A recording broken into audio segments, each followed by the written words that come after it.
va a presentar el arquitecto Juan Sabaj,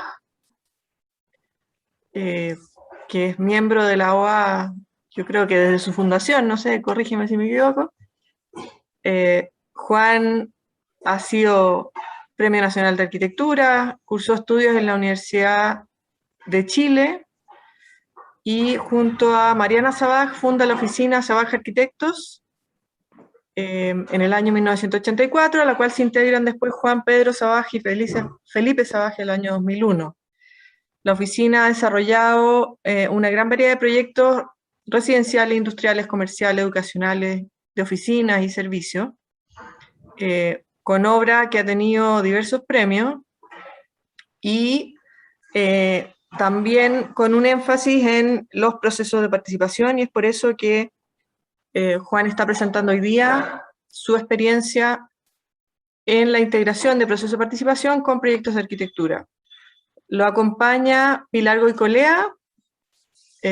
Pilar es ingeniera comercial de la Universidad Católica, diplomada en planificación y gestión urbana, y van a presentar en conjunto, bueno, Pilar tiene más de 15 años de trabajo directo con personas en situación de vulnerabilidad en organizaciones públicas y no gubernamentales, buscando promover el desarrollo sostenible centrado en las personas a través de la creación de modelos de intervención que fortalecen el capital social de las comunidades. La articulación público-privada y la participación ciudadana son parte de sus áreas de interés. Así que, bueno, hoy día nos van a presentar su experiencia conjunta en proyectos y le damos entonces la bienvenida a todos y les doy la palabra a Juan y Pilar. Vamos a ir recogiendo las consultas en el chat, así que si las van dejando ahí, yo al final las voy a presentar para que Juan y Pilar las puedan resolver.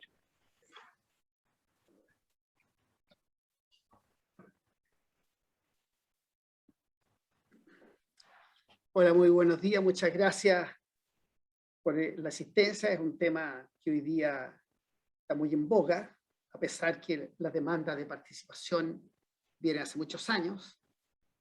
Esto no es reciente, solo que hoy día es un tema ineludible y nosotros por diversas razones tuvimos al principio la mala suerte, después descubrimos que no era así, el vernos sometido en algunas obras con algún cierto impacto, cuando pasaban de un tamaño realmente de lo que se hacía en el entorno, a ser objeto de atención de parte de los grupos vecinos, los grupos ciudadanos. Y a raíz de eso, tuvimos algunas experiencias interesantes, tuvimos la suerte de conocer a Urbanismo Social, que también al principio no fue impuesto, o sea, esto no fue un matrimonio, digamos, de interés, sino que fue de conveniencia. El mandante nos obliga a recurrir al organismo social. Ahí lo vamos a ir comentando durante el desarrollo. Como son procesos nuevos, procesos así, la forma como se han tomado, son procesos nuevos, hay poca experiencia en la forma como se trabaja. Y por lo tanto, hubo toda una primera fase de afiatamiento común, con lo cual digamos, finalmente terminó resuelto. Vamos a dar inicio a la presentación.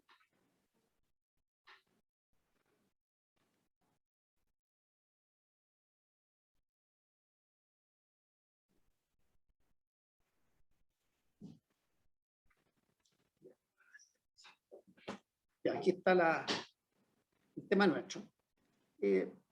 Lo primero que quiero comentarles es que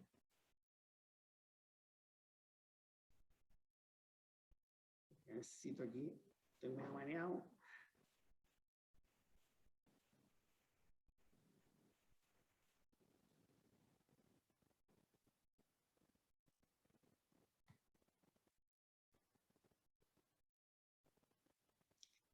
Bueno, partí porque hay que pensar de que hoy día, digamos, los arquitectos nos vemos sometidos, aparte de todas las normativas que tenemos y las presiones propias de las inmobiliarias que exigen resultados rápidos y concretos, la participación se ha ido instalando hoy día como una exigencia. Esto de ser antes un elemento voluntario, cuyo objeto era, digamos, mejorar el proyecto, mejorar las relaciones, sobre todo en proyectos conflictivos, hoy día ya es una exigencia. O sea, hay que pensar que de aquí para adelante no hay ninguna posibilidad de evitar la participación. Ustedes lo están viendo a nivel político, lo que está ocurriendo, los efectos que tiene. Yo tengo una teoría que la puse ahí, que las presiones de participación, que hoy día es una exigencia, no viene solo de hechos políticos puntuales, como el estallido social, o los problemas que estamos hoy día nosotros en Chile, sino que es una consecuencia de la revolución tecnológica. Como decía siempre, los vecinos, y todos hemos tenido experiencia que el vecino al lado te reclama, el vecino al frente, en fin, uno se las arreglaba más o menos, por último, como no tenían soporte normativo, uno podía hacerles caso, como mandarlo a la punta del cerro, y ahí todos tenemos muchos ejemplos al respecto. Pero hoy día ya no es así. Y esto por una cosa muy simple. O sea, hoy día todo lo que la gente piensa se va a las redes sociales y todo el mundo las conoce. La prueba más clara es la última elección. Los partidos políticos ya dejan de ser tan representativos y aparecen grupos espontáneos o grupos semi-organizados o al menos recientes que tienen ingente participación hoy día en lo que está ocurriendo. Y eso también para los arquitectos empieza a ser un problema.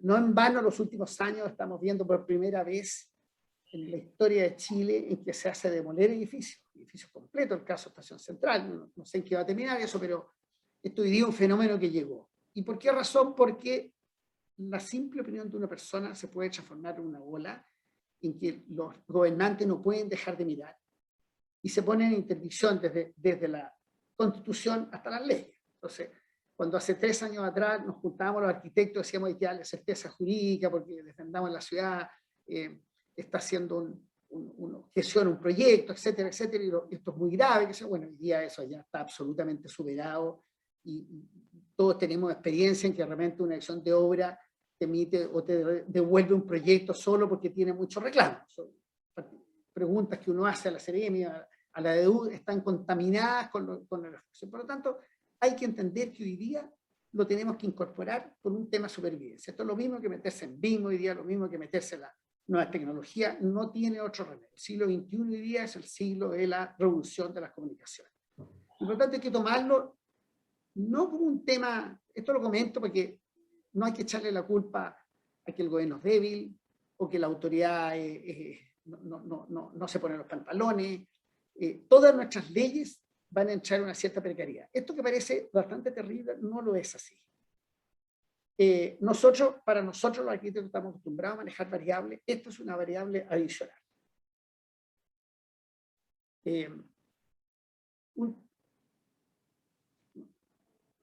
La experiencia que les vamos a contar es una experiencia positiva.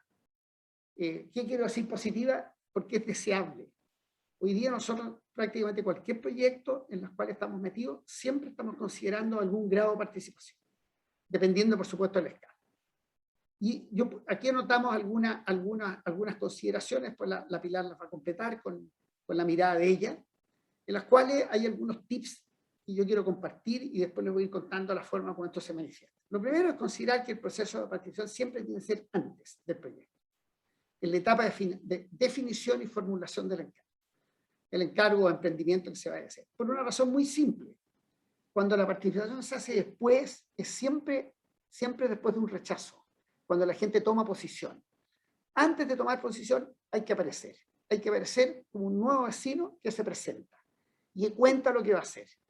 Eso es un método efectivísimo. Después lo vamos a ir contando las distintas situaciones, porque algunas bien fueron bastante duras al principio, pero fue clave en la del 800. Lo que hay que tratar de lograr es que la participación sea en torno a un tema específico, para que sea específico. Cuando se pregunta después, todos los que alguna vez les tocó conocer lo que le ocurrió a Itacura con ese llamado a plebiscito que hicieron, ¿se acuerdan ustedes? Hace unos años atrás, el año 2016, si no me equivoco, en que significó, yo diría, fue la primera manifestación ante la cual el Estado tiene que llamar un plebiscito solicitado por la ciudadanía, a pesar que no tenían ninguna obligación. Pero lamentablemente cuando se hizo, la gente tenía posición, la gente tenía una idea de lo que se iba a hacer.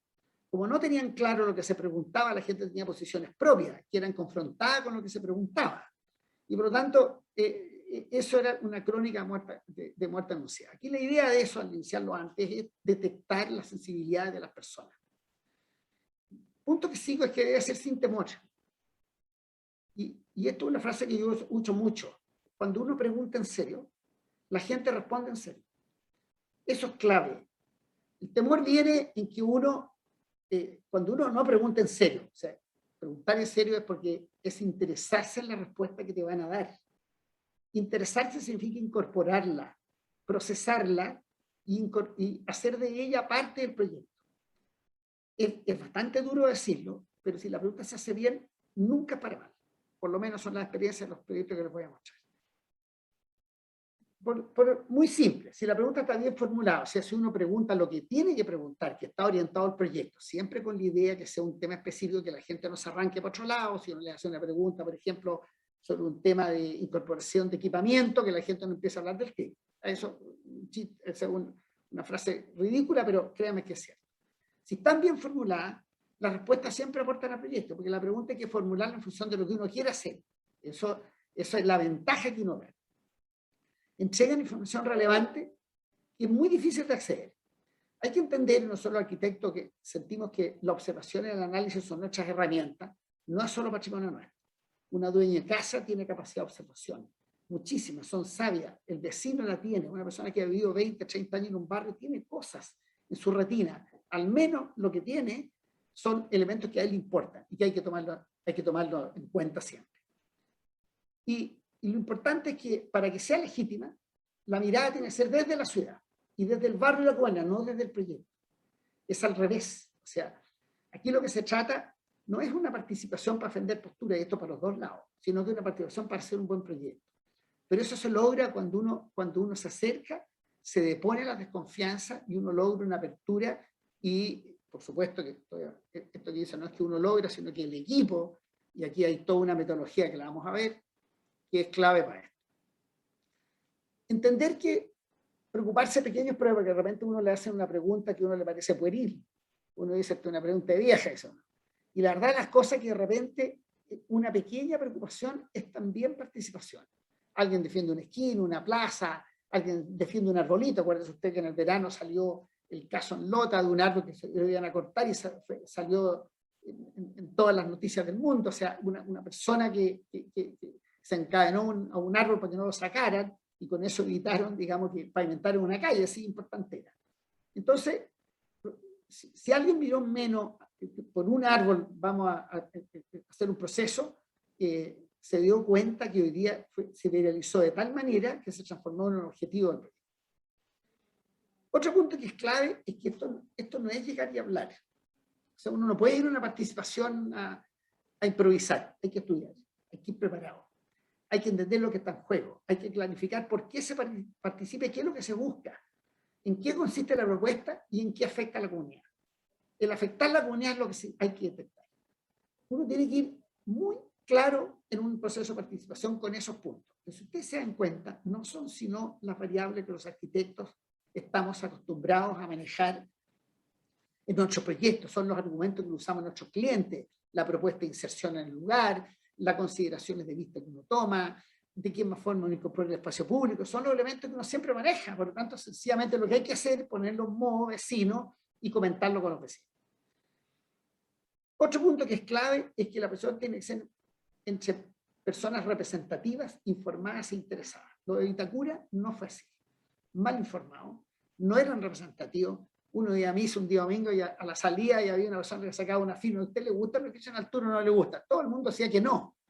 Ahí decía que estaba a 20 cuadras de distancia, muy acotado en un barrio, y además no eran alturas, sino eran 5 pisos. Eso es desinformación. Por lo tanto, lo más importante, y además, perdón, otro punto que es clave entre los involucrados. No hay que ir a preguntar la comuna completa. Hay que preguntarle que uno de los puntos más importantes es saber cuál es el universo que uno le pregunta, que no es fácil de determinar, ¿cierto? Y eso es parte de la metodología. Tiene que ser los que están involucrados, los que le afectan de verdad y los que se interesen por las razones que fuera. Hay gente que tiene postura filosófica frente a un tema pero está interesado, por lo tanto se va a interesar en entender tu proyecto y ver de qué manera le afecta a él. Es desde ahí donde se hace la convocatoria. Y los canales de participación son claves, ya son los temas públicos de la ciudad, el canal efectivo del municipio, pero los temas no públicos, que son los nuestros, la gran mayoría, son entidades profesionales especializadas. O sea, el canal aquí, por eso con Vía Pilar está con nosotros, no lo podemos hacer nosotros los arquitectos, ni lo puede hacer el dueño. Aparece el dueño llamando a los vecinos, ¿qué creen que va a pasar? Lo van a tapar a peticiones, van a sospechar de que tiene gato encerrado. Este gallo está ganando algo con nosotros. O sea, esto no puede ser alguien directo, ni el arquitecto, ni el constructor, ni el menos el propietario, para qué decir el banco y los financistas. Aquí lo importante es que tiene, esto es un trabajo serio. Esto es como encargar un proyecto de cálculo. Hay que pedírselo a un calculista. Y aquí hay que pedirse una oficina especializada con su metodología y por la neutralidad que ellos tienen. Y cuando más eficiente es y más efectiva es más neutral. Por eso hablaba al principio que esta cosa era doloroso, porque a veces las cosas que dicen y hacen traen efectos sobre la arquitectura. Ahí, la Pilar está de testigo aquí, que partimos a los combos. Eché un día a la oficina. Me porté bastante rudo. Y ella por su lado no se queda atrás, no la crean ustedes. Atrás dando golpes. Pero así fue. Entonces, y el punto 10, que en realidad es casi el primero, clave, ¿cuál es el universo? ¿A quién se le pregunta? Primero, los vecinos del barrio de todas maneras y siempre el vecino al lado. Y en general el entorno bajo la influencia del proyecto. Por lo tanto, el primer esfuerzo se trata de definir esa área. Yo los voy a dejar ahora con la Pilar para que dé su mirada del punto de vista de su ONG y después vamos a pasar a mostrarle algunos ejemplos. Que me da risa, Juan. Hola a todos y a todas, gracias por la invitación, gracias Juan por la confianza y sobre todo lo que me interesa poder mostrarles antes de poder ir viendo como los casos en donde hemos participado en conjunto es, dale Juan nomás. Creo que te saltaste una, ¿no? Bueno, no importa, pero... Es que era publicitario de la ORE. Ya, bueno, ok. No, lo que me interesa poder contarles es que efectivamente hoy día estamos hablando de la participación en torno al diseño, pero la participación en la ciudad es tan relevante sobre todo por la legitimidad de las decisiones que impactan la vida de las personas y también por el grupo de personas que se invita a participar. ¿Y por qué digo eso? Porque la misión de urbanismo social es conseguir la felicidad de las personas y la cohesión social en la ciudad. Y cuando hablamos de la felicidad de las personas estamos hablando de capital social. Que hoy día una comunidad se pueda acercar a Juan a pedirle ayuda es algo que les produce tremendamente orgullo. Y eso no hubiese pasado si es que no hubiera habido un proyecto urbano, un proyecto común que permite juntar probablemente a organizaciones y a personas que son más bien improbables que se encuentren en algún otro espacio. Y la cohesión social, que yo creo que todos hemos visto que está ahí temblando, hoy día la ciudad y los proyectos urbanos pueden ser un muy buen caballo de Troya para poder propiciar y aportar a esa cohesión social de nuevamente juntarnos en una mesa actores que son improbables que se junten en la ciudad, sobre todo por lo segregada que es por lo menos las ciudades en las que vivimos aquí en Chile. ¿Cuál es la gracia? Es hacerlo distinto, ¿ya? Nosotros lo que hacemos es poner en el centro el proyecto urbano, pero para que ese proyecto urbano sea sostenible en el tiempo y sea legítimo en su desarrollo, es que creemos que hay 5 componentes relevantes que hay que entender. Primero, que la ciudad la construimos entre todos. No es que solo participe la comunidad, o solo participen los arquitectos, o solo participe el mandante. Aquí lo que tenemos que hacer es participar todos aquellos que interactuamos en el territorio. Y ahí la articulación público-privada, entendiendo que el 80% de la ciudad la construyen los privados, es relevante ponernos de acuerdo, sentarnos en la mesa, poner los legítimos intereses, no los intereses que suenan más bonitos en la mesa, sino que los legítimos intereses. La empresa busca hacer rentable su proyecto, el arquitecto busca resolver un problema, el municipio busca probablemente mejorar la calidad de vida de las personas, pero también tener una continuidad política, y eso tiene que estar en la mesa de la forma más transparente posible. Lo segundo es la participación y involucramiento ciudadano como base. Las personas se han sentido aparte de las decisiones que se han tomado en la ciudad. Y hoy día lo que tenemos que hacer es poder darles un lugar protagónico, porque finalmente quienes se quedan en ese territorio y quienes hacen uso de ese lugar son las personas. Por lo tanto, el poder subir a la mesa y no seguir tomando decisiones en cuatro paredes, sino que poner a la ciudadanía en el centro y como protagonista de la participación es un elemento clave para el éxito del proyecto.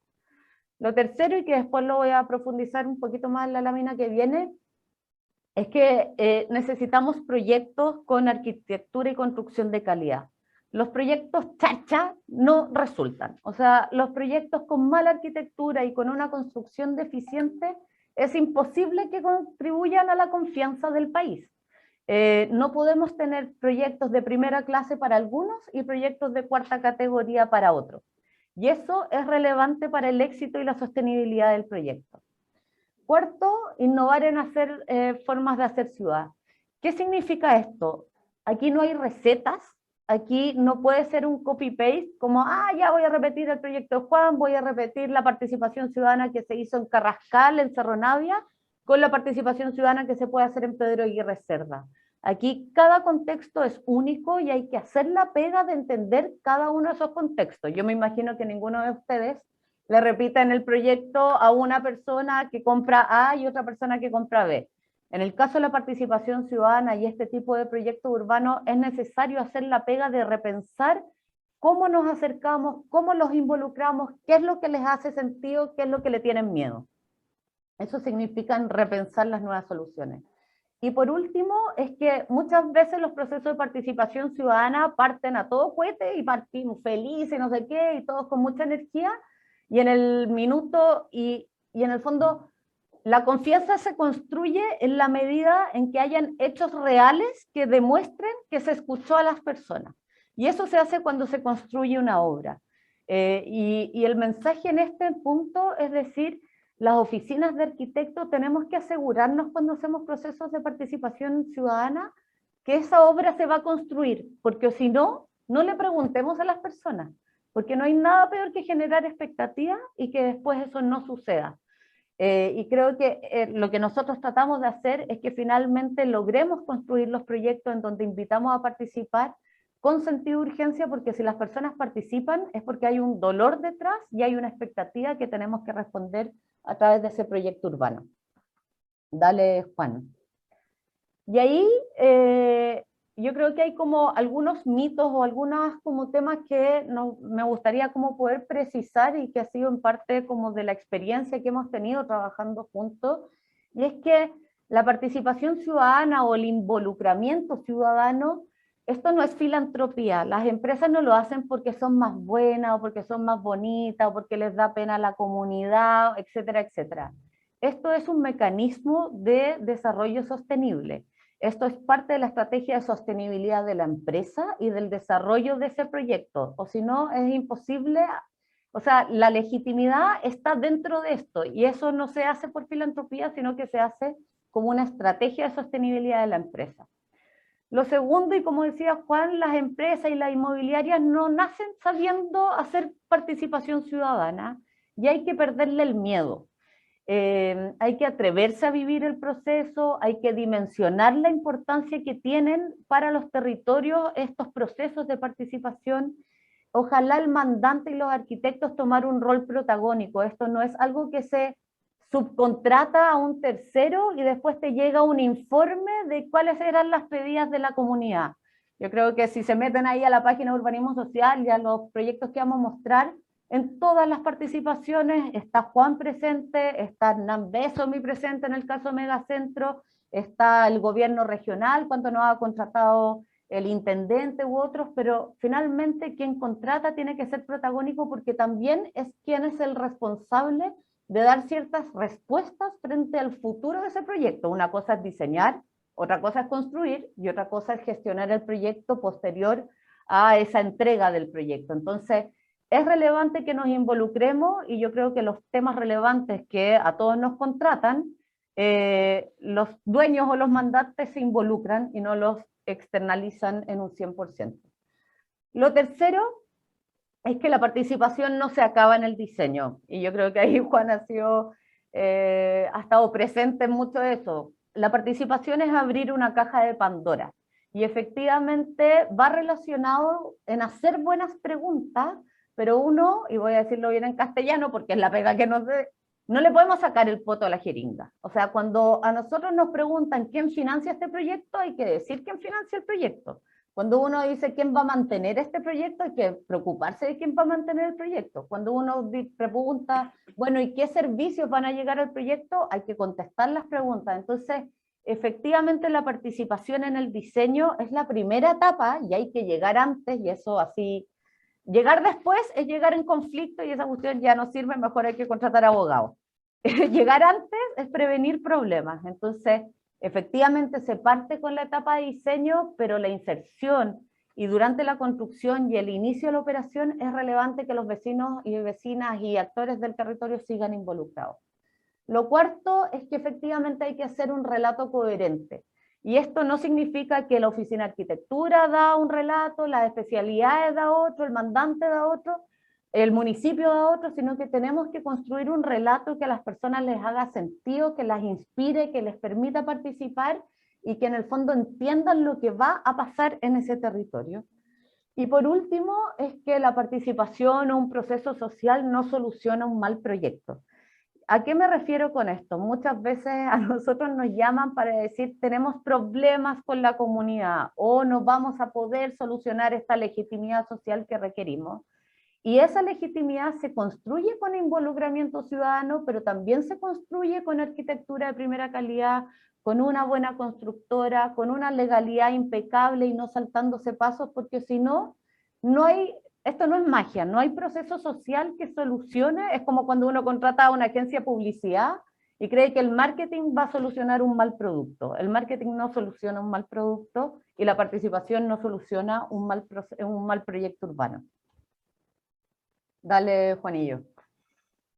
Esto es parte del modelo, yo sé que no vamos a llegar como a la profundidad, pero efectivamente lo que muestra este proyecto, este modelo, es decir, que finalmente ese relato o esa gestión social que va de cara a las personas es quien alinea el relato de todos los actores que se involucran en este proceso. Y ahí yo creo que, y como actores como la municipalidad, el sector público, el sector privado, las organizaciones, las especialidades y arquitectura y la sociedad civil. Y creo que es un modelo que permite entender que nos tenemos que articular, que nos tenemos que poner de acuerdo, que nos podemos agarrar del moño, porque efectivamente, como contaba Juan, a los arquitectos y arquitectas no les gusta que se metan en su cocina. Pero la realidad es que la pega que tenemos que hacer es construir la cocina en conjunto y poder ir juntos a mostrarlo de cara a las personas. Entonces, nos tendremos que agarrar cuantas veces sea necesario, pero yo creo que sobre todo poder pensar que la participación va a contribuir al proyecto, pero sobre todo va a contribuir a la sostenibilidad y a la cohesión social de ese territorio. Y si nos tenemos que poner de acuerdo, es parte del ejercicio que estamos haciendo en todo Chile. Dale, Juan, una más. Y por último, entender que el proceso de participación no es un proceso corto, no es un proceso, ya, hazme una encuestita o hazme 2 preguntas, o lo podemos hacer 100% digital o lo podemos hacer 100% presencial. Yo creo que ahí Juan dio el ejemplo de Vitacura, otro ejemplo de un mal proceso de participación y por lo tanto un mal resultado es el Parque Padre Hurtado. Poner 2 opciones que son totalmente desiguales, como, oye, ¿quieres una piscina y un lugar extraordinario? ¿O quieren que te corte el pasto? Obviamente que las personas se dan cuenta que no hay legitimidad en ese proceso. Y ahí nosotros lo resumimos en 5 etapas, pero efectivamente nosotros le hacemos una propuesta al mandante, ya sea privado o público, o a la oficina de arquitectos que busca también el poder hacer este proceso, y lo importante es estar de acuerdo con la propuesta. La segunda etapa es poder hacer un diagnóstico. Uno no puede llegar en pelota a hacer una participación ciudadana. Uno tiene que entender cuál es el dolor, cuál es el prejuicio, cuáles son las oportunidades, qué les han venido a proponer y no ha resultado, qué ha resultado, cuáles son las características del proyecto, y en base a eso se construye una hipótesis y que se va a buscar, en el fondo, definir o redefinir en base a la inserción. Generamos un proceso de inserción territorial en donde presentamos esta hipótesis, presentamos con mucha épica, con mucha comunicación estratégica, un relato que convoque, que motive, que genere confianza, y ponemos a disposición esa hipótesis para ver si hace sentido o no hace sentido y cuál es el lugar donde deberíamos continuar. Luego de eso viene la etapa de implementación del proceso de participación, que dependiendo las características del proyecto, tiene etapas de levantamiento, etapas de prueba, etapas de la construcción del proyecto, etcétera, etcétera. Este puede ser un proceso muy corto, muy largo, dependiendo el tamaño del proyecto. Y por último, una etapa de cierre. ¿Y por qué esta etapa de cierre es relevante? Porque es cuando se construye esa organización que está probablemente compuesta por los distintos actores del territorio y que le dan la sostenibilidad al proyecto. ¿Y por qué es relevante? Porque finalmente las fundaciones pasan, los arquitectos se van, pero quienes quedan en el territorio haciendo que esa participación se cumpla son esos actores que fueron convocados a la participación y que pueden hacer que un proyecto se caiga, por ejemplo, con un cambio de gobierno, o continúe con un cambio de gobierno o demandante, etc. Entonces, dale, Juan. Ya, vamos con los ejemplos.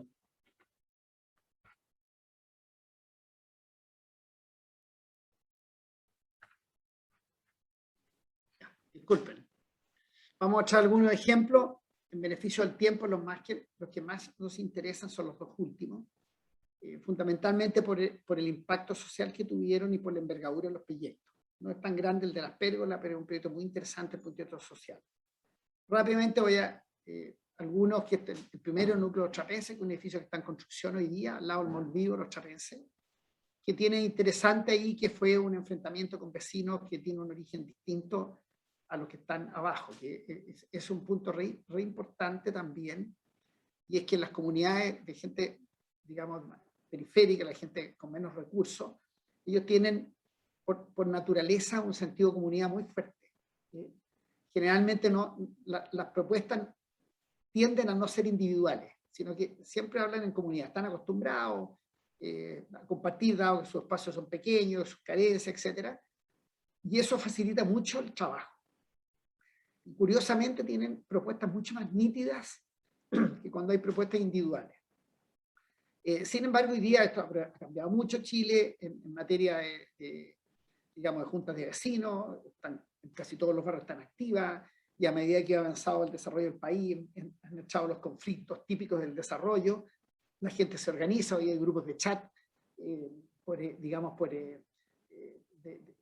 para tener unos WhatsApp de seguridad, que después se transforman también en medios de comunicación social, entonces como que de alguna forma se ha ido abriendo. Pero sí, ahí tiene interesante este proyecto que nos agarró desprevenido. Aquí no habíamos contratado organismo social y nos tuvimos que arreglar solitos. El proyecto está en construcción ahí. Este es un proyecto, está el Mall Vivo de Los Trapenses, se ubican. Es un proyecto que tiene dos faros que están rojos, no sé si ven el cursor. Pilar, ¿se ve el cursor? Tiene dos áreas, lo que está en construcción y lo que está entre la COPEC y el Mall Vivo, y a mano izquierda hay un proyecto futuro que es una ampliación de este proyecto. Entonces acá la propuesta nuestra, al principio, llegaron los vecinos a reclamar, perdón, me pueden mostrar una cosa anterior, el área de los vecinos que está al poniente, que están directamente sobre, se pusieron en pie de guerra apenas pusimos la intervención de faena, obviamente pensando que iba a echar un centro comercial de mucho impacto, que ya el Mall Vivo había, como quien dice, sobrepasado la tasa, la escala del equipamiento para el lugar, un barrio muy residencial, a pesar que está en un nudo vial enorme, y entonces se nos pusieron en contra, y básicamente no querían que se hiciera nada. O sea, para ellos es re fácil, no hay nada. Nos llevaron a una especie de foro en la municipalidad, en que estábamos los arquitectos, estaba el alcalde y medio mundo. Al final, realmente lo que aparece es que ellos lo que andaban buscando, nosotros le llamamos estos croquis, de distintas alternativas. Felizmente todavía estábamos a tiempo de modificar el proyecto. Habíamos propuesto un edificio que tuviera un patio central, un edificio que estuviera realmente pegado al suelo, etcétera, etcétera, con un modelo comercial, que ustedes ven aquí, de locales típicos, tipo Steve Center, con presente por los dos lados. Que a raíz de la participación pasa a ser el de abajo, que ahora les comento cómo se llega. Aquí puse una lista de cuáles fueron las propuestas de ellos que nosotros pudimos incorporar al proyecto de ese minuto. La primera era que un cuidadosa intervención en los bordes. Ellos no querían enfrentar esta mole sin que no hubiera una especie de buffer. De hecho, en el edificio futuro, que está en la parte de abajo del proyecto, no tiene acceso desde el barrio, o sea, se accede solamente del camino a Chávez. Ellos les interesaba mucho de que esta entidad, que era ajena al barrio residencial, no tuviera una salida directa, sino que ellos mantuvieran el control. Y dieron también transparencia a los edificios, que felizmente lo teníamos, tanto lo pudimos validar, pero lo más importante que se nos pidió es que el comercio no fuera un comercio cerrado, perdón, tipo mall, sino que tuviera una conexión con el barrio. Cuando nosotros habíamos hablado de street, ellos dijeron, pero macanudo, pero yo no quiero encontrarme con una chorrera de locales, que uno está cerrado, otro está abierto, y la solución que apareció es que lo dividimos, como se ve ahí.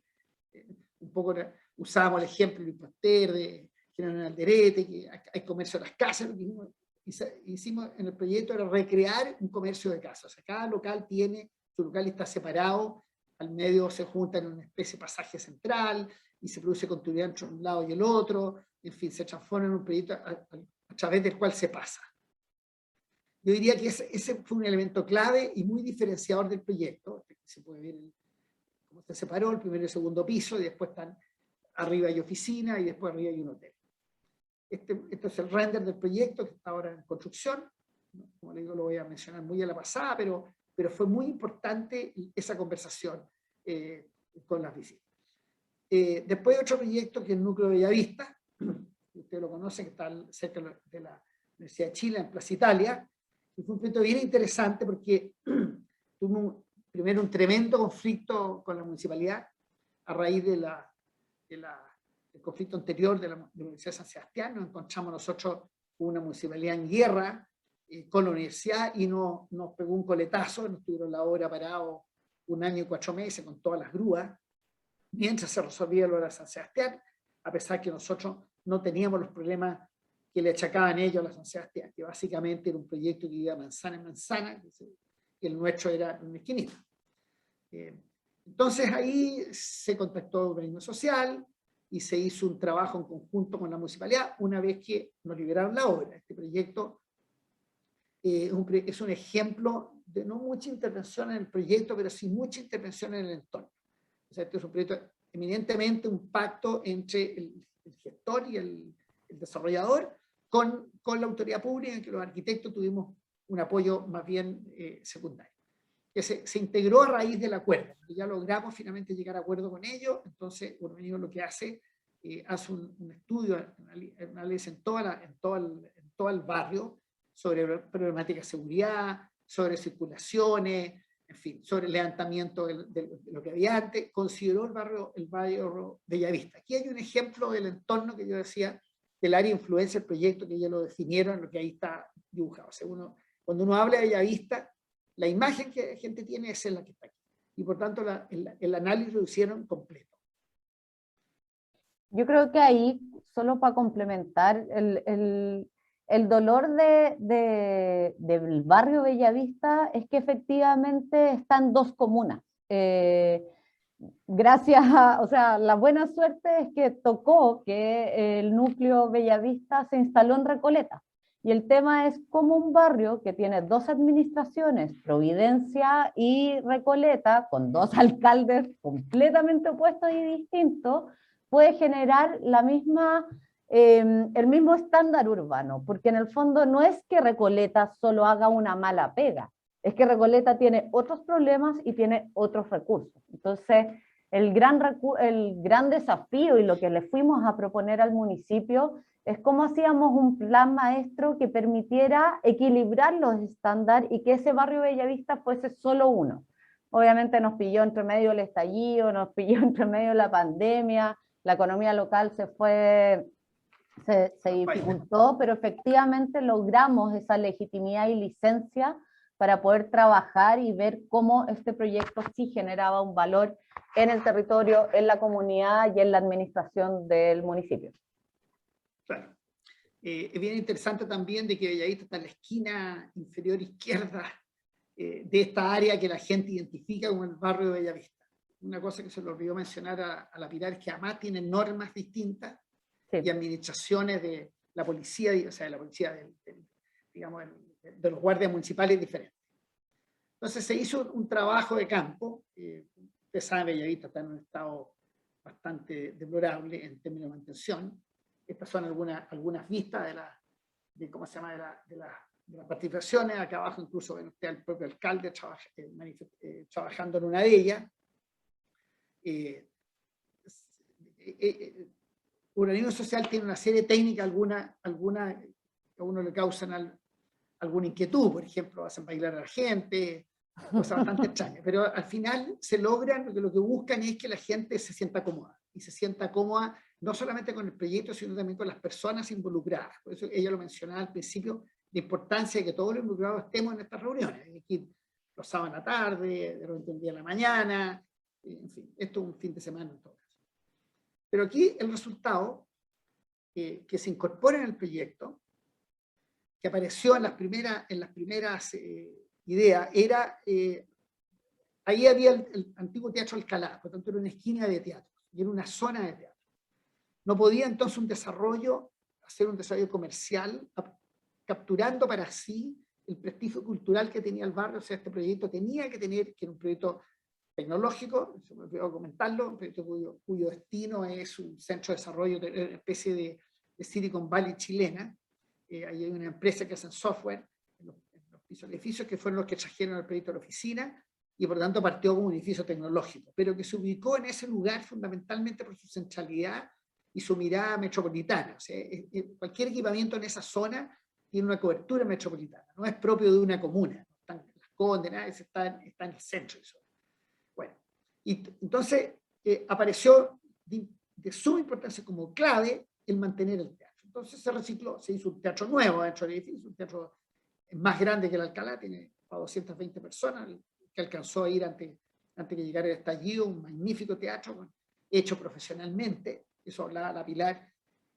Una de las cosas que le importa mucho a la gente, que no era un teatro para cumplirles a ellos, sino un teatro hecho de derecho.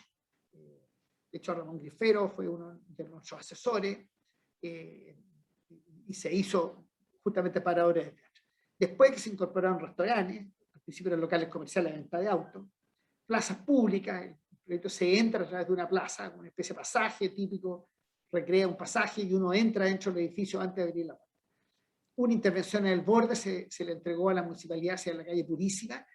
Curiosamente la vereda tenía solo 70 centímetros, entonces el edificio se retranqueó dentro de lo que se pudo, pero se hizo una apertura, se hizo un aporte importante en el entorno. El resultado de este programa que planteaba la Pilar tenía varias etapas, y una de ellas era una forma de involucrar a los vecinos en la mantención de las fachadas, con un programa de pintura. Entonces la empresa ponía la pata de la pintura, los vecinos pintaban, eso es un programa. Segundo, una intervención en los puentes. En los dos puentes que acceden aparecía dentro del proyecto, dentro del análisis que ellos hicieron, que era un punto álgido porque era un centro de delincuentes. Y lo que se hizo ahí fue conectar la avenida Santa María con Bellavista, una intervención en los puentes con iluminación, con pintura. Nos demoramos como un año en que Monumentos Nacionales nos desfiló el Pantone, y al final vino el estallido y nos quedamos sin ¿cómo se llama? Sin pintar el puente, pues hasta así, considerar iluminación, poner unas medianas en la calle para que pudiera cruzar la gente. No sé si ustedes lo ven aquí en la continuación de Purísima, hay una mediana. Para hacerlo, luego se recuperan los dos puentes, se hacen unas veredas en ambos lados. En fin, había un trabajo de bastante envergadura, muy interesante. El proyecto, bueno, aquí rápidamente está el teatro, tiene terraza, lo que busca es sacar la gente, que no fuera un edificio oficina vulgar y silvestre, sino que hubiera gente en la fachada. Bueno, estas son las imágenes como quedó el proyecto, con sus terrazas. se inauguró un día con mucha parafernalia, poquito tiempo antes del estallido, hubo que cerrarlo, pero ustedes pueden ver la foto abajo, por ejemplo, cómo se metió la vereda frente al edificio, se generó ahí un espacio público importante. En las terrazas hay restaurantes, en algunas de ellas, en otras son áreas de trabajo, porque esto es un sistema, no es coworking, pero parecido. Son gente que trabaja mucho en sus casas, con su laptop a un lado, y trabaja en las plazas, en las calles, y el edificio lo acoge a alguna forma. Después, un proyecto que está en desarrollo hoy día, que se llama Núcleo Recoleta, que es al lado de La Vega. Está La Vega Central aquí, esto es lo que está en rojo, es un proyecto bien especial. Está pegado a la calle Lastra, o sea, la calle Lastra pasa casi por dentro de él. Un barrio muy deteriorado, casi es como pasar por este barrio antes de entrar a La Vega, como uno Calcuta, y dentro de La Vega ya una cosa un poquito más organizado, y aquí se hizo todo el trabajo de urbanismo social, fue atacar la calle Lastra primero, como una primera acción que hoy día está saturada de comerciantes informales, manejado por mafia. O sea, si llegan a vender ahí, lo sacan con cuchillazo, la gente vende los puestos. Entonces es un trabajo que no ha terminado, está en proceso de identificar quiénes son los locales, ordenarlo y transformar esto en bulevar y intentar que los mismos comerciantes se organicen y ellos sean los dueños de la calle, buscar algún grado de control en los accesos, en fin. Un trabajo bien interesante. Aquí esto es un ejemplo de cómo trabajan ellos cómo se ven, qué es lo que necesitan. Dice, dibuja tu puesto aquí. Entonces era el encargo que le hacía urbanismo, y ellos dibujaban lo que necesitaban, dónde cuelgan la ropa, dónde ponen las cosas, y eso se va identificando y uno va llegando a eso, que están 3 por 3 metros. Qué sé. Esto es un terreno bastante, que lo pueden ver aquí, que se asoma por partes a la ciudad, pero sí Lastra es clave porque es el acceso principal y tiene una conexión directa con La Vega. Pero aquí lo interesante es que lo que aparece en la participación en el proyecto es que el Boulevard Lastra, tomar Lastra como Boulevard, incorporar los proyectos, no podemos hacernos los lesos y tener esta especie de tercer mundo fuera desordenado, sino que era la puerta de entrada. El segundo es incorporar La Vega, y lo que se hizo es que en el interior, el primer piso, que eran bodegas, el destino original de este proyecto eran solamente bodegas, es meter una vega un poquito más exclusiva en términos del tipo de producto. Estos son los puestos tradicionales, se trabajó también con la gente de La Vega para diseñar un módulo de exhibición. Entonces todo el primer nivel va a ser una antesala a La Vega. Y al mismo tiempo aparecieron las necesidades con la misma gente de La Vega, que faltaba estacionamiento, se le agregó un piso adicional, necesidades de frío, se agregó un área de frigorífico, baños públicos que son muy precarios en La Vega, pero ya un centro comercial como este los puede mantener, no solamente para ellos, sino también para los proveedores, porque hay gente que llega a las 2, 3 de la mañana con productos, se tiene que quedar hasta las 12 del día, y está transformado en una letrina, la calle Rengifo, la calle Lastra. La idea era contener eso. ¿Qué es lo que tiene interesante esto? Que aquí aparecen programas que nacen del levantamiento con el trabajo de campo, que cambian el proyecto. La feria no estaba, tampoco estaban los baños, tampoco estaban los programas de frío, ni de bodegas para proveedores. Esto eran mini bodegas para los locatarios del otro lado de Recoleta, que es la zona de Patronato. Ahí hay una demanda de mini bodegas, y no habían pensado en bodegas pensando que La Vega tenía bodegas. Entonces aquí hay un aporte interesante que no solamente también de beneficio social, sino que el proyecto sea beneficioso. Esto lo comento porque los próximos proyectos, sobre todo el caso de Ochagavía, es un caso notable de un cambio de proyecto completamente después de la participación. ¿Tú querías decir algo, Pilar? Yo solo ahí agregaría, Juan, que efectivamente la participación y el involucramiento mejora el programa o lo adapta al contexto, pero yo creo que la participación no termina, como les decía, en el diseño.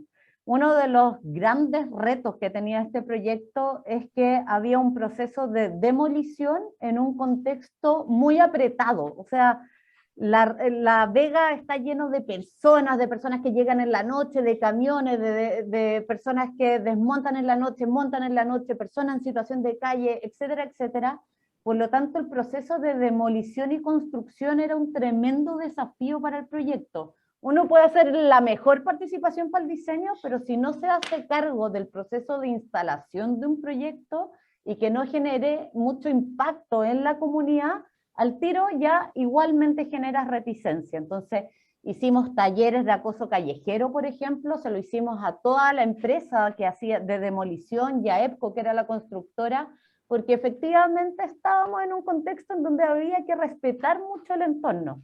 Hicimos procesos con las personas en situación de calle, con el municipio, con estos feriantes. Entonces, lo que quiero transmitir acá es que finalmente la participación es el principio, pero después hay que hacer una serie de gestiones y que los arquitectos, y Juan también se ha puesto a disposición de esas gestiones para poder resolver problemas que no están en el pedido inicial. Hacer el rollo de la feria no está en el pedido inicial. Ir a convencer a monumentos nacionales para pintar el puente no está en el pedido inicial. Poder hacer los talleres de acoso callejero no están en el pedido inicial, pero son relevantes para el éxito de ese proyecto en el futuro. Claro, pero es importante, y quise destacar que hay beneficios para el mandante, importante, que paga con crece el tiempo que se pierde, que se gasta en esto. Vamos rápidamente, justicia social, pero también bastante polémico, pero que tuvo este es el único proyecto de todo este lote que no hemos trabajado con la gente de Megacentro, que dicho sea de paso, llama un poquito la atención que de 6 proyectos hay 5 que tienen el mismo mandante. Y este mandante partió igual que nosotros en un proceso de conversión a partir del núcleo de Chagavía, que fue el primero de todo, y tuvimos la suerte que además fue el más exitoso en todo tipo de ámbitos, pero terminó siendo un fanático de la participación, y no hay ningún proyecto que hoy día haga la gente de EPCO, la gente de Megacentro, que no sea con trabajo, digamos, con las comunidades. Y esto yo lo menciono porque es un mérito muy notable, grandes empresarios que no les va mal y que sin embargo lo han incorporado esto como un factor adicional. Bueno, Justicia Social es un proyecto que emprendió la Municipalidad de Recoleta en un terreno muy cercano a la municipalidad, muy cercano a un núcleo importante de educación, que faltó poner que aquí hay un SIP Center, que está el metro, una distancia, no recuerdo cuál era, pero muy cerca. Y en un emprendimiento que fue muy polémico porque era dentro de un contexto de un ejercicio político de una alcaldía, pero con actos que muy bien pensados, muy cuidadosamente pensados, que sirvieron algún ejemplo, que era resolver el tema de la marginalidad urbana y específicamente los suelos escasos que hoy día hay en Santiago, que se han resuelto durante muchos años buscando suelos baratos en la periferia de la ciudad, y hoy día lo que se busca es buscar terrenos bien localizados para viviendas y lo que se llama hoy día todo el programa de integración. En este caso especial hay que considerar que Recoleta es una de las comunas que tiene más allegados de Chile. Uno recorre las calles, una es muy atractiva porque es una comuna antigua, está en el casco antiguo de la ciudad, y una calle muy bonita ahora, lamentablemente con baja mantención, pero es un barrio que espera ser rescatado. Hay ejemplos notables de perfiles de calle, de barrio, muy bonito. Y por lo tanto, uno no ve pobres en ella. Calles bien armadas, unas casas simpáticas, qué sé yo, pero uno se mete más adentro y es impresionante. O sea, la subdivisión interior a través de campamento es terrible. Y a mí me hizo mucho sentido un día en un programa que hizo Televisión Nacional, en que entrevistaba el tema de los allegados. Y aparece una muchacha joven, muy joven, que la entrevistan y ella cuenta que ella vive en ese lugar, que yo, muy hacinada, que vive en una pieza que la arriendan. Y dice, bueno, ¿y por qué no se va? No, que tengo casa yo en Bajo de Mena. Y dice, bueno, pero ¿y por qué entonces está aquí? Dijo, muy simple, dijo, porque aquí estoy donde hay de todo. Dijo, allá vengo a trabajar y están mis hijos solos el día entero. Y tengo que andar 2 horas en bus por un lado y 2 horas en vuelta para el otro. En cambio, o sea, prefería ella vivir ahí que en una casa. Cuando el periodista le pide que le muestre la casa, no se le quiso mostrar. Le dio vergüenza. O sea, imagínense ustedes lo que debe haber sido que no quiso mostrar, después de una entrevista larga, ya con algún grado de confianza con el periodista. Entonces, Este tipo de tema, que es un tema relevante, este tipo de soluciones, es muy relevante y nosotros participamos con gusto en este proyecto. Aquí vienen los procesos de participación, en los cuales le mostramos el proyecto a las comunidades. Esa maqueta tan rara la hicieron los vecinos. Se parece un poquito al proyecto, pero fue parte también del proceso. Fue muy interesante. Pero, ¿de qué manera le hizo bien al proyecto? Primero, ellos definieron dónde iba la gente. La primera que dijeron los viejitos, bueno, es como perogrullo, pero es impresionante que te lo digan ellos mismos. Que el primer piso del edificio pusieron a la gente mayor y a los discapacitados. Y con un programa muy especial, porque además querían tener huertos, y que los huertos tuvieran nombre. Como eran 4 pisos, era fácil hacerlo. Entonces, toda la periferia del proyecto tiene huertos.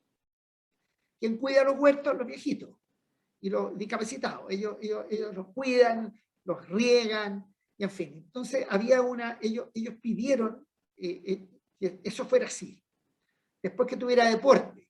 Entonces, había una esplanada, que era un área verde, mejor por una cancha, y un espacio comunitario. Y que hubiera presencia de autoridad. Esto es bien curioso, porque esto es un proyecto que hizo la municipalidad, pero ellos pedían que hubiera presencia, porque de alguna manera es lo que los conecta con la institucionalidad. O sea, al principio nosotros dijimos que curioso, quieren que los vigilen. No, bueno, la municipalidad tenía ya la idea que la administración tenía que tener mucha presencia, pero básicamente porque dejaban de ser marginales, tenían la autoridad en su casa. Entonces, en el primer piso hay ahí un dormitorio que aloja una persona, que hay una oficina por un administrador y un guardia, y los ponen a la municipalidad. Después hay una sala cerrada, después hay una sala al aire libre, para poner bajo techo, perdón, al aire libre. O sea, la mitad del primer piso de uno de los bloques está dedicado a espacios comunitarios. Eso, digamos, tuvo un efecto directo sobre el proyecto.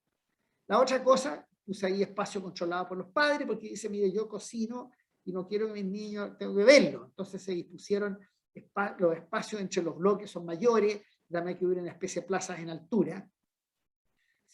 La cocina está pegada al acceso, bueno, no tiene nada especial, pero no es un pasillo de 1,40 m, sino que tiene 3 metros, entonces los niños juegan en la escalera, en los pasillos, y de alguna forma usan el edificio como parte de su patio. Y ha sido muy activo. No tiene muchas opciones de uno poder destinarle más espacio que el que hay, nomás. Entonces, en los bordes pusimos los huertos, al centro pusimos juegos de niños, y en fin, aprovechando los espacios, pero se usan 100%. Estos eran los estudios que se los llevamos a ellos, cómo querían pintar el edificio, en fin. Así quedó. Aquí se ven la foto que está abajo a la izquierda, el ancho de los pasillos, y se perciben casi como una especie de un poquito pretencioso, pero como un bulevar. Pero ahí están los chiquillos con sus juguetes y sus cosas. Bueno, ahora este proyecto es un proyecto más querido nuestro, más que incluso nuestra vida por lo que fue. De justicia no dijo nada la Pilar porque le pusimos el gorro ahí, pero bueno, es que la municipalidad tenía su propia ONG. Está perfecto. Bueno, este fue un proyecto precioso, con un triste final. Triste final porque el día que se inauguró, a los 3 días lo cerraron para hacer otro proyecto encima. Una grande estafa nacionales que a nosotros nos produce mucha rabia. En fin. Pero bueno, ahí está lo que usted ve abajo en Los Apencos, la antigua Los Apencos. Y hay un barrio, aparte de esta industria, es un barrio 100% residencial. Y todo el borde del río, usted lo han visto muchas veces, es un basural impresionante. Y específicamente donde hay un puente. Incluso hay gente que lucraba, cobraba, y basta que alguien tenga un camión con basura y pague para que se sienta con derecho a botar a botar basura donde quiera. Entonces era un negocio de común acuerdo. Entonces la intendencia, esto fue en la época de Orrego, de intendente, hizo un programa de involucrar a los empresarios de la zona para que se pusieran para hacer una campaña de limpiar el río Mapocho. Entonces ahí enganchó Los Apencos, que hoy día de Megacentro, enganchó el Banco Santander, y ellos hicieron un aporte importante en plata aparte de lo que puso la Intendencia, y se recupera este lugar. Aquí entró del día 1 Urbanismo Social a hacer un trabajo de identificación. Esta era la foto de lo que había. Ya abajo está relativamente limpio. Esto que estoy mostrando con el cursor, ya se limpiaron los escombros, al principio estaba como estaba a la izquierda. Y se dispone de un terreno de más o menos 10.000 metros, es casi una hectárea, una gran plaza. Entonces la primera idea nuestra, los arquitectos, era empezar a hacer cancha, una plaza, sumar al parque borde río, etcétera, etcétera. Pero en el trabajo empiezan a aparecer otras cosas, otros elementos que nos hicieron hacer el proyecto nuevo. Este fue un resumen que se hizo de lo que la gente dibujaba. El proceso que usa Urbanismo Social hace dibujar a la gente. Mira, vamos a hacer un dibujo en los sueños, qué sé yo. Entonces sirve para identificar el área de influencia, del movimiento que la gente empieza a través de la observación a decir qué cosas son de su barrio, y te dice que hay una construcción de vivienda, que está en el centro, y después otro puso centro de atención en dictadura, puso un CERFAM, canales de regadío, todas esas cosas las puso la gente. Empieza a darse cuenta uno del entorno. Pero acto seguido empiezan a aparecer cuestiones re interesantes.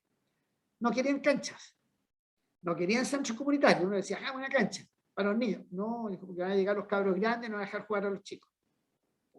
Después decía, un centro comunitario. No, esa es pura comuchenteo. Nos juntamos en las casas y si no nos gustan, la señora la echamos. Y así empiezan a todas las cosas que uno le decía y que uno aportaba no tenía vigencia. Y empiezan a pedir, nosotros queremos un lugar para juntarnos. Queremos, aquí dice, cuando hay para el 18 de septiembre nosotros cerramos una calle y armamos una fiesta en la calle. O para la Paz, para la Navidad o el Año Nuevo hacemos lo mismo. Entonces queremos un lugar de encuentro. Y me acordé en ese minuto cuando era joven, muchos años, yo veraneaba en Limache. Y en Limache hay una pérgola, en San Francisco Limache. Y los primeros bailoteos cuando tenía 11 años, 12 años, 13 años, era bien precoz, íbamos a bailar a la pérgola. Y era súper popular porque iban la gente que venía a los campos, para no decir dueño fundo, la gente que estaba cerca del Mue, que es un balneario típico de la quinta región, y la gente del pueblo, y todo el mundo bailaba, y uno sacaba a bailar a toda la que le gustara, fuera del color que fuera. Era súper democrático. Entonces dijimos, oye, y una pérgola, y salió la idea de la pérgola, empezó a aparecer los dibujos, los croquis que le hacíamos nosotros ahí mientras conversábamos. Entonces la idea de una pérgola era un sombreadero enorme, los 10.000 metros sombreados, para que abajo pasen cosas. ¿Y qué pasa? Todo. Esa fue la propuesta. O sea, todo, quiero decir, hay gente joven, hay niños, hay gente de tercera edad, hay grupos de scout, hay gente que hace skate. Entonces todo eso podría hacerlo un gran explanada cívica en que los usos se los dieran las personas, nosotros orientarlo un poquito, pero bajo una sombra. No habíamos conseguido entre medio, esto también contribuyó a la idea porque había, Hernán Beso le había comprado un campo para hacer unas bodegas que se dedica a hacer él y tenía una viña, entonces había mucho rollizo, luego los rollizos, así que vino. Pero aquí aparece otra cosa de arquitectura, o sea, no solamente aquí hay una definición del encargo 100% desde las comunidades, 0 desde los arquitectos y 0 de los empresarios. Nosotros lo que hicimos fue hacer la síntesis de lo que ahí se dijo, pero apareció un encargo de arquitectura. Y el encargo que todos los proyectos que tiene el río Mapocho son lineales, son proyectos metropolitanos.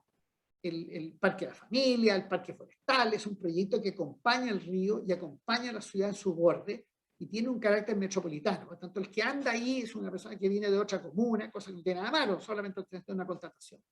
Pero nadie había mirado la otra dimensión. ¿Qué pasa con los barrios? ¿Qué pasa en estos parques lineales con el barrio que está al lado? A veces están acompañados de calles importantes y por lo tanto no se incorporan, en fin. Pero esto no apareció porque se nos ocurrió a nosotros los arquitectos, que ellos estaban pidiendo una extensión de su casa. Eso es lo que estaban pidiendo.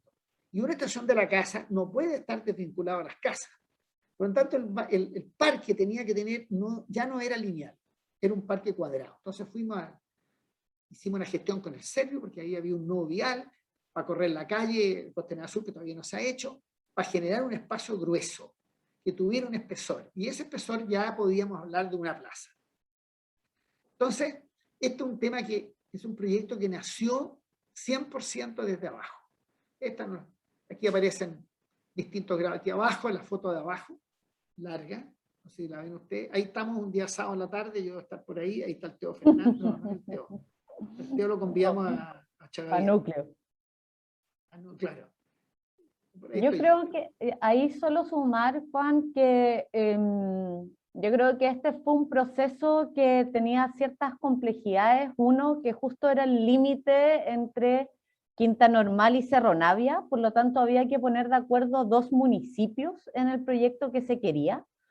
Lo segundo es que hicimos, aparte de los procesos de participación, un montón de procesos de intervención con las escuelas que quedaban en el territorio o en el sector para que se involucraran, toda la plantación la hicimos comunitaria, etcétera, etcétera.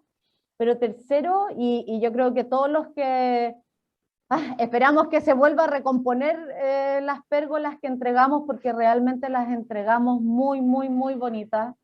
Y el impacto de sacar la basura, los ratones, era muy impactante en el minuto de la inauguración. Yo creo que no hubo nadie que no se emocionara, pero yo creo que la sensación era todos los que pasan por la carretera de al frente, todos los que pasan del aeropuerto para el sector oriente y viceversa, miran que al otro lado de la carretera hay pobreza, que al otro lado de la carretera lo que te invita hay basura, hay vulnerabilidad, hay delincuencia.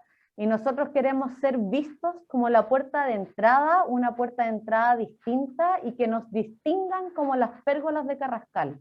Entonces, porque uno se podría imaginar como esas pérgolas más chiquititas, más de plaza, más lo que, como esas pérgolas más románticas, y efectivamente estas pérgolas son grandes, de fierro, con madera arriba, son muy, muy, muy bonitas, y lo que hace es que al frente tú digas, ya no es el patio de atrás de la comuna, sino que es la puerta de entrada a dos comunas.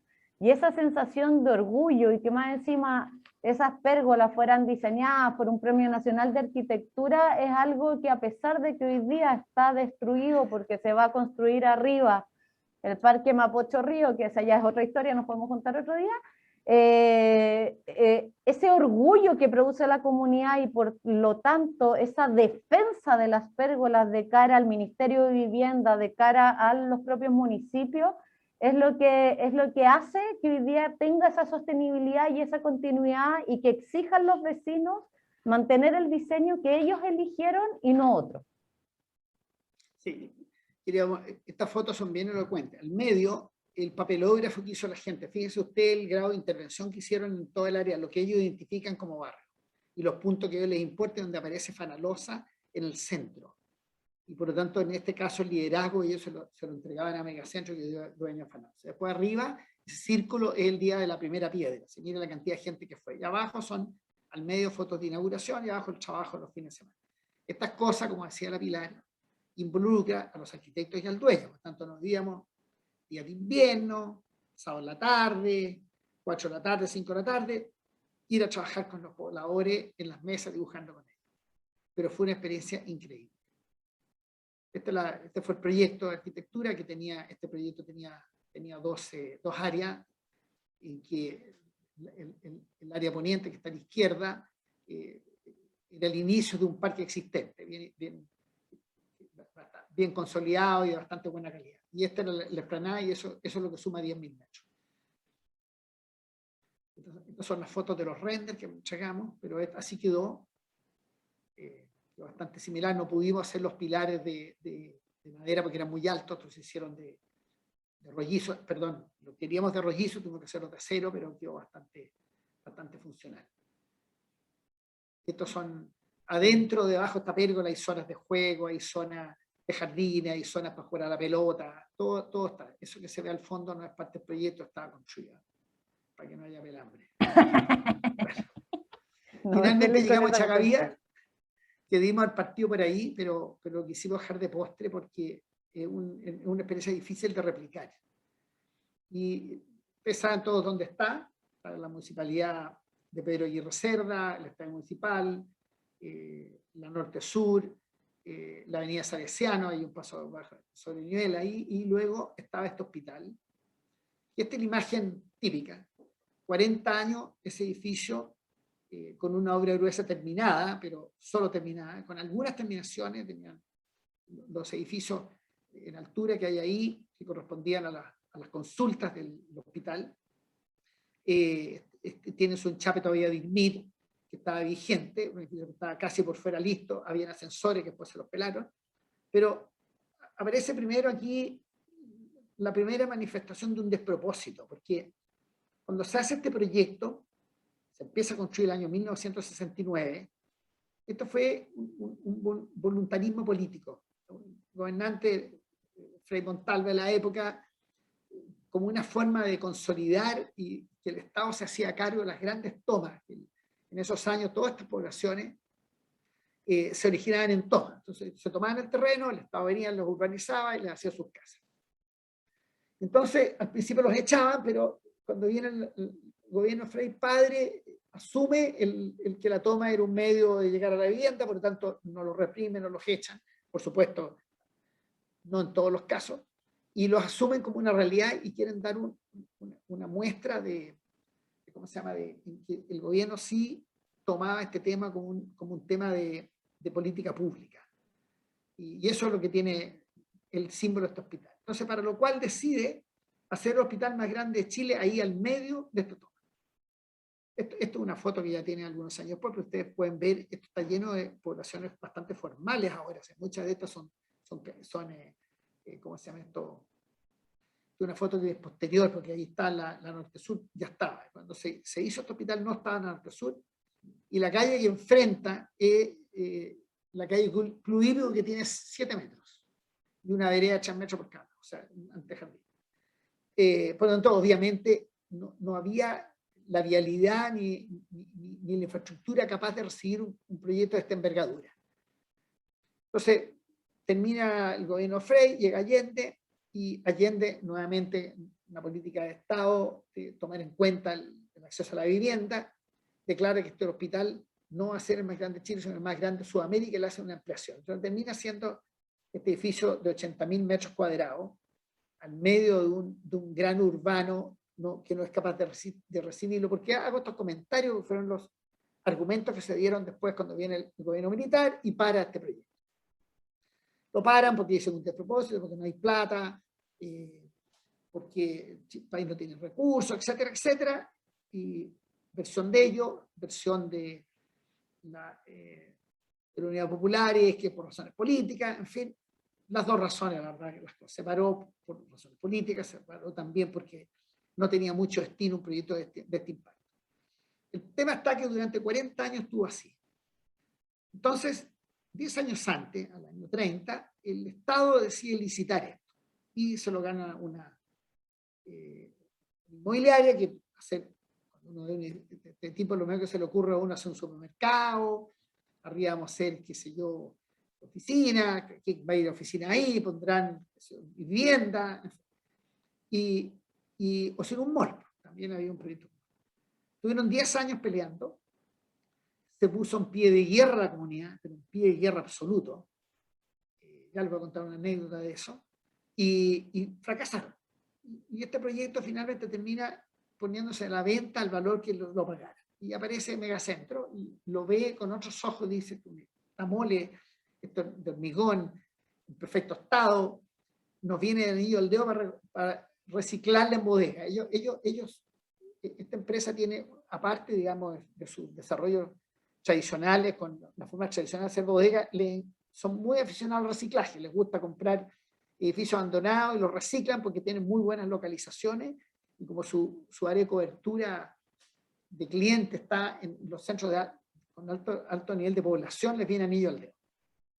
Entonces uno de ellos, un ejecutivo, googleando, buscando una bodega abandonada, se encontró con esto y empezó a averiguar, llegó a los antiguos propietarios, llegaron a un acuerdo al tiro, le sacaron el cacho, el tipo ya 10 años ahí parado, y ¿cómo se llama? Y lo compran, nos llaman a nosotros, mira, está este edificio de reciclaje, les interesa como proyecto, nosotros nos hicimos los pantalones, porque yo, a mala suerte de ellos, yo era amigo de los dueños anteriores y sabía perfectamente todo lo que había pasado, y que aquí nos vamos a meter en un lío, estos juros vamos a ser famosos, ¿no? Nos empezamos a correr. Y de repente dijimos, bueno, démosle una oportunidad. Entonces me dice, ¿sabes qué? Yo te voy a contestar. Y partimos, dijimos, ¿a quién le podemos preguntar sin que nos agarran a palo? Vamos a preguntarle al director de obras, un cabro rejón, yo lo conocía en la universidad, y a preguntarle, oye, mira, nos cayó este proyecto, no sé si tomarlo, cuéntame qué pasó, cuéntame la firma. Entonces el tipo me introduce en el conflicto. Me dice, mira, me dijo, después de 40 años aquí las comunidades no quieren saber nada de alguien que ellos han comido este edificio durante 40 años, y eso lo dicen ellos, dijo, y no pueden soportar que de repente venga alguien de algún mall, cuando en esta comuna no hay, y esto es verdad, no hay farmacias, no hay bancos, no hay centros médicos. Curiosamente, Pedro Aguirre Cerda, que es una comuna que la segregaron de San Miguel, bueno, una de Santiago creo que era, no tiene ni un equipamiento, ni un servicio público, nada. Solo tenía una comisaría y creo que una posta. Y la gente tenía que ir a otras comunas a todos sus servicios. Entonces, una comuna así que venga de repente alguien a un supermercado, que obviamente no es para nuestra comuna, porque por algo no hay supermercado ahora, y nosotros pagamos el costo. Y lo mismo si quieren hacer un hospital. Lo único que nosotros estamos dispuestos a hacer es que nos devuelvan al hospital. Y estaban en el macho. Bueno, de ahí nosotros dijimos que nosotros queríamos ver este proyecto, ¿qué nos sugería él? Y nos sugirió que fuéramos a conversar con la gente. Bueno, el paso siguiente fue, antes de cerrar esto, nos fuimos a hablar con la gente del SECPLAC, con el asesor urbano, y todo el mundo hacía lo mismo. Y fuimos a hablar con él, a explicarle al cliente, decirle, mira, este es un proyecto divísimo, la gente quiere participar, y este tipo, y ahí mostró, yo tengo mucha admiración y cariño por eso, su agalla, y dijo, listo, pues dijo, ni un problema, hagamos participación.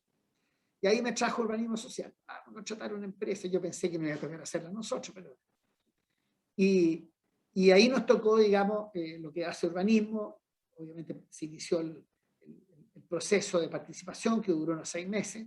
Quería contarles que dentro de ese periplo, que es la anécdota que le iba a decir, la alcaldesa, que era la Georgina Núñez, la primera alcaldesa comunista después de la vuelta a la democracia, militante frente a este tema, íbamos nosotros en este periplo, mira que queremos, ¿sabes? Que no solamente nosotros no queremos hacer un supermercado, queremos hacer bodegas, pero no hay ningún problema poner algún grado de equipamiento, qué sé yo. Entonces íbamos de funcionario en funcionario, y cuando nos citó una reunión, yo entré, estaba sentado al fondo, se me dice, 8 tal por cual, me sacó la madre, 8 pituco tal por cual, que viene a vendernos pomada y nos va a hacer un mall, y nosotros aquí no van a echar ninguno de ustedes por sol, y se pone a quitar la toma del brazo al director del equipo. Escúchelo, si este gallo fue profesor mío, se re buena gente. Entonces yo dije, pero Georgina, yo cuando fui presidente del colegio le habíamos dado el título de arquitecto honorario, porque ella era una dirigente poblacional muy galla, que tenía muy bien organizada la gente, y en esa época el colegio estimó darle el premio y me tocó dárselo a mí. Entonces le dije, pero Georgina, dije, pues, usted no somos colegas, le dije, ¿se acuerdan de darle el premio? Juanito, me dice, me dio un abrazo a la vieja. A las 2 horas estábamos recorriendo las poblaciones, yo el brazo con ella. Íntimos amigos. Y ahí se nos abrieron las puertas. Entonces aquí aparece esto, la importancia de llegar desde abajo. Y ella lo decía siempre en los discursos. Yo, dijo, eché a 10 gallos antes que ella. Pero a ustedes los recibí porque empezaron tocando la puerta pidiendo permiso. Y esa cuestión dijimos, viene gente nueva y podemos trabajar. Bueno, ¿cuál fue el resultado? Que produjo un notable desarrollo conjunto, que fue cambiando también la faz del proyecto. O sea, el proyecto ya no era un proyecto de bodega, sino que un proyecto de un equipamiento urbano, que tenía bodega, por supuesto, pero además tenía que contener todas aquellas cosas que la comunidad pedía. Entre otras, pedían este edificio que tiene como 300 metros de largo, tiene interrumpido, entonces nos pedían un paso por dentro. Pedían también que hubiera en los bordes alguna cosa que mitigara, que no se estacionara la gente. Lo curioso era que ni una de las peticiones fueron desmedidas. Este es el estado del edificio. Imagínense los vecinos viendo esto todo el tiempo. Fíjense el contraste entre esta especie de ruina. Muy impresionante. Esta es la imagen, esta es la calle Club Hípico y el edificio al fondo. Los conjuntos que están hacia el oriente, que son de bastante buen nivel, sus calles se interrumpían en el edificio. Entonces, la verdad, la cosa es que ellos tenían razón. No podíamos nosotros hacer un proyecto si no tomábamos en cuenta a la gente. Y se inició este proceso. hubo innumerables reuniones, también los fines de semana. Ahí estoy yo con la Pilar al lado cuando éramos amigos en ese momento, me un beso ahí. Y empiezan a aparecer temas muy notables como los que les comentaba. Ahí está el Teo Fernández, que lo convidamos que se integrara también al proyecto para hacer la inserción urbana, hacer un proyecto que se hizo en serio. Pero esto partió porque descubrimos que el permiso municipal todavía estaba vigente, porque estaba vigente la norma en la época que no caducaban como ahora. Bellos tiempos aquellos. Y entonces Hernán le hizo un ofrecimiento a la alcaldesa y le dijo, mira, dijo, yo los derechos municipales que tengo que pagar, que no tengo que pagarlos, la día que tengo que hacer, que no tengo que hacer, y el leistu que tengo que hacer, tampoco tengo que hacerlo, esos recursos los voy a aportar en el espacio urbano, ¿cierto? No fue cicatero, ni fue amarrete, sino que dijo, mira, yo por una circunstancia del destino me encuentro con que me sobra plata y yo la voy a dejar en la comuna. Entonces, con la gente se trabajó dónde hacer aporte y cuáles aportes podían ser, qué necesitan. Entonces aparece un cambio de programa. O sea, aparte de la bodega, aparece una oportunidad de negocio, de meter oficinas, de meter comercio, de meter, por supuesto, las bodegas, meter equipamiento. Entonces se propone un bulevar urbano que tiene todo esto. Después también deciden que el casino, que trabajan 600 personas acá, se hace abierto a la comunidad, si alguien quiere hacer una fiesta, un cumpleaños, un matrimonio, hay una especie de sala pública. Después al frente, en este espacio celeste que hay acá, había un terreno baldío, que aparece en la foto del principio, y que se resuelve hacer una plaza cívica para la comuna. Una gran plaza que se acaba de inaugurar hace poco, quedó increíble, magnífica, la hizo el Teo, preciosa, donde poder acoger agrupaciones, las cuecas masivas, las fondas, qué sé yo. Pero en contraste, en el otro extremo estaba la parroquia, que hay una parte de plazas abandonadas que se recuperan, la hizo el Teo también, preciosa. Después se hizo un bulevar perimetral, que es esto amarillo por toda la orilla.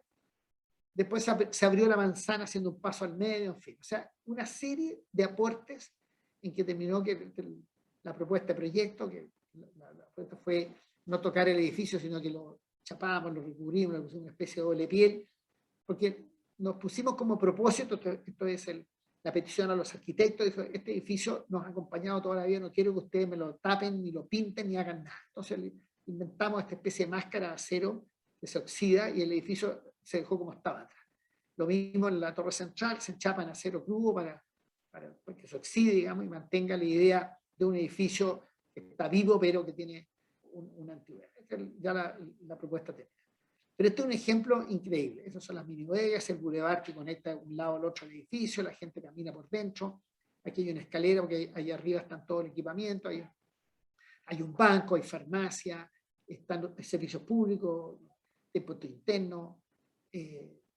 Ninguna de esas cosas existían en la comuna, es bien impresionante. Y en las torres se metieron oficinas, perdón, este es el acceso al casino, aquí está conectado directamente con la explanada.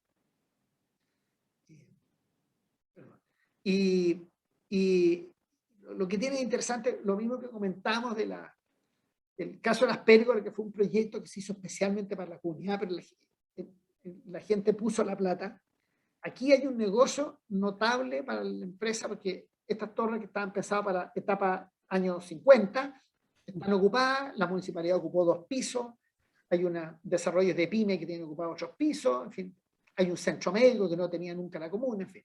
Esto es un proyecto exitosísimo. Y un desmentiz a la gente que mira, en general toda nuestra experiencia, lo único que puedo decir es que si se hace en serio, se va a responder en serio y va a ser bueno para el proyecto, porque las miradas y la observación que hace la ciudadanía, la gente común, son equivalentes a lo que hacemos los arquitectos, solo que menos estructuradas. Pero es impresionante ver los papelógrafos cuando se resumen la cantidad de ideas que ahí aparecen. Bueno, muchas gracias, se nos pasó un poquito la hora. Si alguien tiene alguna pregunta, mucho gusto. Juan y Pilar, muchísimas gracias por la presentación. La verdad que, bueno, el tipo de proyecto además muy entretenido, pero sobre todo reconocer cómo se transformó ese proyecto original al escuchar, al integrar a las comunidades. Así que nada, una invitación para todos. muchas veces uno escucha a los arquitectos, nos cuesta incorporar la participación como algo necesario para el proyecto. Se conversa mucho en los comités del colegio y de la OA este tema, y nada, yo creo que la presentación de usted es una invitación justamente a eso. Así que, buenísimo cierre del ciclo. No sé si tenemos tiempo para preguntas, nos quedan creo que 3 minutos. Así que, no sé, hay una pregunta, sí, plantea Yerko. Felicitaciones, un saludo a ambos, y él plantea 2 preguntas que no sé si vamos a alcanzar a responder, pero ¿cómo abordan de forma distinta a los stakeholders o partes interesadas, a la comunidad externa y a la que va a habitar el proyecto, por ejemplo? Y la segunda, si realizan también un seguimiento post-operacional. Yo creo que algo de eso ya lo comentaron, pero bueno. Sí, rápidamente. Efectivamente, el proceso que se hace es ese. O sea, este proyecto estos son proyectos de equilibrio. No se toma en cuenta solamente al vecino, sino que siempre en función del proyecto. Si no, sería hacer un proyecto para los vecinos. El caso de las pérgolas fue distinto porque era específicamente para ellos. Pero los proyectos en que hay una propuesta, como en este caso de Chagavía, que aquí se iban a instalar bodegas, un negocio de bodegaje, a través de la relación entre lo que decían los vecinos y lo que quería el propietario, se encontró una unidad, se encontró una forma de una respuesta que dejó satisfecha ambas partes, porque el edificio tiene el 80% son bodegas, lo que se usó la periferia, los primeros pisos, en fin, para otra respuesta. No sé, tú... Yo creo que ahí, Juan, la Claudina Núñez, que era la alcaldesa, dijo algo que fue clave y que va relacionado a la pregunta de los stakeholders, y es, aquí el proyecto invirtió tiempo y recursos en construir voluntad política. Y no es voluntad política solo del municipio, sino que voluntad política de todas las partes. Entonces, yo creo que el oficio o la pega de participación y involucramiento es poder ir acercando esas partes, porque en el fondo al principio parten muy lejanas y parten con mucha desconfianza. Y la pregunta es, ¿cómo uno va generando un relato que vaya acercando a un proyecto común para que cuando se sienten a conversar tengan un mismo piso para poder construir juntos? Y eso es una pega que se tiene que hacer uno a uno y entender muy bien cada uno de los actores y los intereses reales de esos actores para que al final, en el fondo, realmente se pueda construir, porque si no, va a terminar destruido. Y lo otro es que Hernán Besomi, que es el dueño de este proyecto, al principio cuando nos contrató nos dijo ya, ok, 6 meses. Nosotros le habíamos hecho una propuesta de 1 año, no sé qué, ya. Raya para la suma, estuvimos 5 años, hasta el día de la inauguración, que es esa fiesta que invitamos a todos los vecinos. Entonces, los procesos no son cortos, son largos, el proceso de diseño es el principio, y efectivamente hoy día es el centro cívico de la comuna, en donde tiene una plaza cívica, tiene este edificio, tiene el edificio consistorial, y la gran gracia, y que yo creo que nos transformó a todos, fue poner a disposición a los mejores arquitectos, un buen equipo social, a los mejores abogados a disposición de un municipio que tenía buenas ideas y le faltaban manos. Entonces creo que es realmente interesarse por el valor del territorio más que del proyecto individual o de, yo quería comentar propio negocio. Cuando vino el estallido social, los vecinos lo protegieron, no le hicieron un grafiti. Hoy día es parte de ellos. Aquí lo interesante, lo que dije en un minuto y que hace unos minutos atrás, y que lo que se busca son equilibrios. Es bien curioso porque la gente no hace peticiones desmedidas. Fíjense que las peticiones eran: queremos equipamiento, ¿por qué no hacen locales comerciales? No tenemos farmacias, traigan una farmacia. No era que no estuviéramos. Fue muy impresionante. Uno cree que va a llegar y va a empezar a pedir. Eso pasa en otros barrios, pero en estos barrios la gente se contenta de cosas muy sencillas. Muy bueno, sencillas. pero el mix de tener un cliente, un mandante que también está abierto a hacerse cargo de estas pedidas y de integrarlas al proyecto es notable. Sí. Pero yo creo que hoy día, vaya, con los tiempos actuales, hay que pensar que la gente, tú haces cualquier cosa y te piden. A mí me tocó hacer en Vitacura, hace unos 3 años atrás, unas casas en un barrio que íbamos a hacer casas. Se demolió una casa y se hizo otra casa. Y aparecieron los vecinos al tiro a pedir mitigación. ¿Cómo me vaya a compensar a mí el año de construcción, etcétera? ¿Te fijas? Es una mala forma de llegar. Obviamente nosotros no estábamos preparados para eso. Y las respuestas fueron, al final, todos mostrarse los dientes unos con otros. Pero en general no es... Lo que hay que evitar es eso, que la gente tome una postura, o que pida algo porque lo encuentre una exigencia. Por eso es que es muy importante abordar esto profesionalmente, así que hay un trabajo previo de despertar expectativas. Lo que decía, son re interesantes los papelógrafos. Si tú te ves observaciones impresionantes, te ponen frases, te despiertan esta idea de la pérgola, no es que uno se le haya ocurrido, es que se detonó gracias a que la gente quería un espacio para celebraciones y dándole vuelta que pongamos un toldo, pongamos un techo, no, el toldo es muy feo, el techo peor, qué sé yo. Bueno, y ahí apareció los rollizos, y ¿por qué no hacemos un sombreadero? Y sale la idea, pero es una idea que sale dándole una respuesta certera a alguien que está manifestando una necesidad que es real y que además tú le has fijado los límites. En el caso de Ochagavía, no se les dijo que le íbamos a regalar una sala para ellos. Se me olvidó comentarles que aparecieron también en esa época unos ñatos, unos cabros jóvenes que tenían agrupaciones musicales y pedían si tenían un huequito, si podíamos prestarle un alerito para practicar música, y se hizo una sala de arte. Y hay una sala de arte que los tipos tocan, ponen cuadros. Y al final a una empresa dar un par de mechos. Hay alguien aquí que me hace una pregunta del tema de la rentabilidad. Lo que pasa es que la rentabilidad está en el éxito. Si uno, como esto le ha ido bien, la empresa ganó plata y logró construir el edificio en una etapa. Un edificio estaba pensado en 10 años, se hizo en 3 años. 3 años porque demoró la construcción. En el caso, por ejemplo, de La Vega, si tú quieres tener un servicio, ¿cuál fue la propuesta? Mira, no salirse de lo que hace La Vega ni lo que es La Vega, sino que ordenemos un poquito. Busquémonos los mismos, se me había olvidado contarles eso. El mismo locatario de La Vega, digámosle que tenga una sucursal, no le echemos a competir al gallo. Convidémonos a ellos, que tienen todos 3 o 4 sucursales adentro, en el patio ahí de La Fruta, por ejemplo.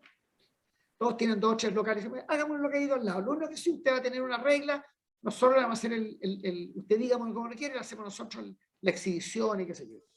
A eso le agregas baño, un poquito de limpieza. Seguridad no es necesario porque ellos la manejan mejor que uno, no hay delincuentes en La Vega, el que ha ido se da cuenta. Y con eso es rentable.